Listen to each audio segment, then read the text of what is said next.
Hi, this is John from Branson Cerakote. We're going to do a quick video today on a new stencil pattern that we've come up with we call Gravedigger. It's a pretty detailed stencil pattern, meaning that we ship it to you only slightly weeded. We pull the grid out from in between the pieces and put transfer tape on, but the pieces themselves are shipped both male and female together. It's a little more complicated than our normal stencil pattern, so we don't recommend this for people that are not comfortable with this type of vinyl stencil. We ship 3 sheets. It's a pretty big stencil pattern. It's enough to do well over one AR-15, maybe an AR and a pistol. The size of the pieces are perfect for AR or pistol size. We also ship with it, because these pieces will look like just solid blocks of vinyl. This is just one I've already cut up a little bit. It'll be hard to tell what you're getting. So what we've done is we printed out the actual PDFs of the stencils, and you'll get all 3 sheets of those to show you what you're actually cutting out. The pattern itself, and I've only got 2 of the sheets here because I've already used one, to just show you an example of the actual patterns that you're going to get with this. We're going to do an AR-15 today to show you the finished product as we go along. So I'm going to go ahead and spray the base coat on that, and then we'll come back in a few minutes to show you the first layer of application of the stencils on that. Okay, so we've sprayed the base coat of Battleship Gray, and I've gone ahead and applied quite a few stencils, male stencils to the rifle. I'm going to go ahead and take one from start to finish to just show you how to use this stencil pattern as a male stencil and the easiest way to apply it. So what I do is I just cut each individual stencil off the sheet, and then what you want to do is peel the backing off of the stencil.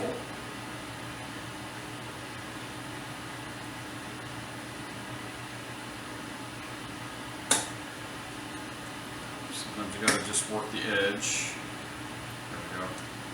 And just roll it back on itself, and what that'll normally do is just leave the stencil on there and pull the backing off of the stencil, the piece of stencil.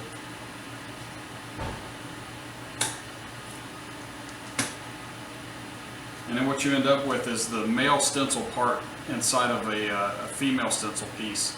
And you can use one or the other. And for this layer, what we're doing is using all male stencils, and then we're going to spray Sniper Gray over top of this, and then we'll come back and lay female stencils, which will be our next part. So what you want to do is just find wherever you want to put this, and just use your finger to roll the stencil out, pushing down firmly to make sure it's seated really good.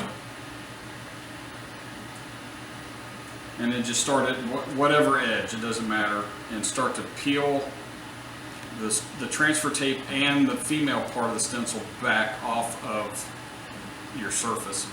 A good pair of pointy tweezers will help you a lot in making sure that the stencil stays on the surface and doesn't pull off, and you don't end up losing it or having trouble with it. And even if it peels up a little bit as you're doing that, just work it down onto the surface with your finger, and you'll have no problems at all.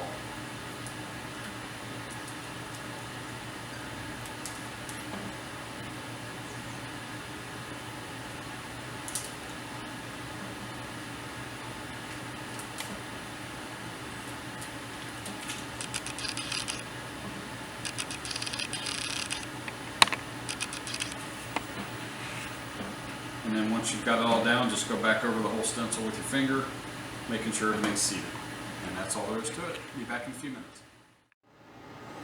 Okay, so we just did an entire segment of the video, laying stencils on the AR, which I've got coated in Battleship Gray and mocked up, stenciled out with the male stencils. I did the entire AR, left one little spot to put a male stencil on, and I realized the microphone wasn't plugged in. So what we're going to do is I'm going to show you how to put a male stencil on this magazine that's going to go with the AR that we're coating. So what you want to do, I cut all these stencils out individually off the sheet just so they're easier to manage.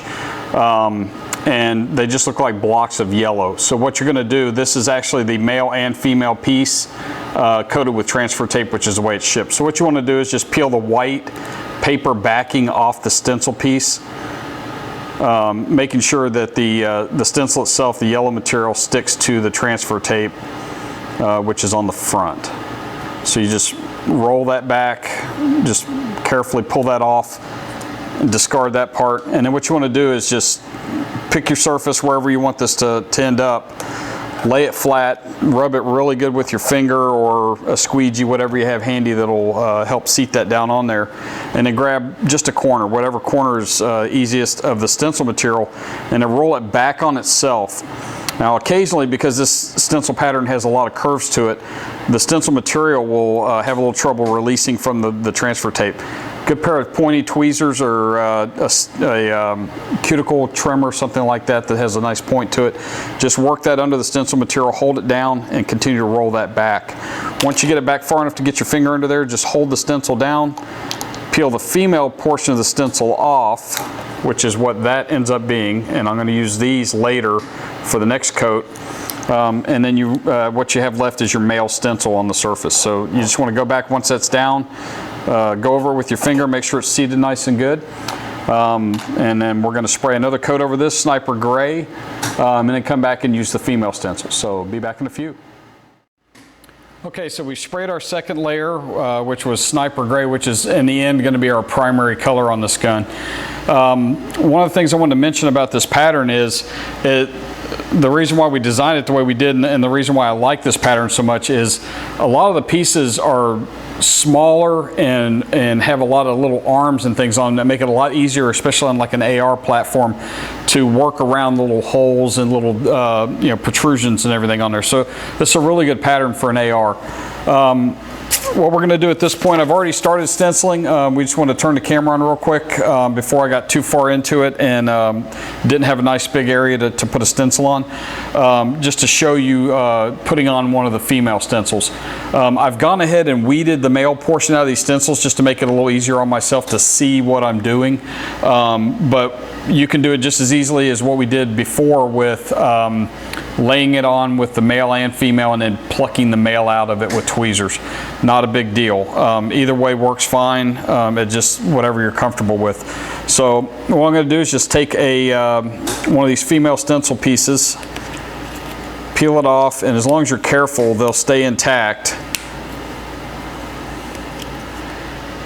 And then just lay it onto one of these surfaces. If you start at one side of it, get it going, and then just slowly start working your way across and smoothing it as you go. You'll have no issues at all. Once you're done with this, obviously what you're going to have to do is go back and mask off anything that you don't want with your last color, which is going to be in this case battleship gray, or I'm sorry, steel gray. And then once you're done with that, you put it in the oven and bake it off, and we'll be back after we're done with all that so that you can see the final mock-up of it. Thank you. Okay, so we sprayed our last color, did the final bake, peeled everything off, and then just did a quick mock-up so you'd see what it all looks like when it's completed. It's a really cool pattern. We really like it. This customer wanted it done in grays, and I think it really turned out really cool. Check us out on our website, bransoncerakote.com. Check us out on Pinterest, Facebook, and also Instagram. Thanks for watching.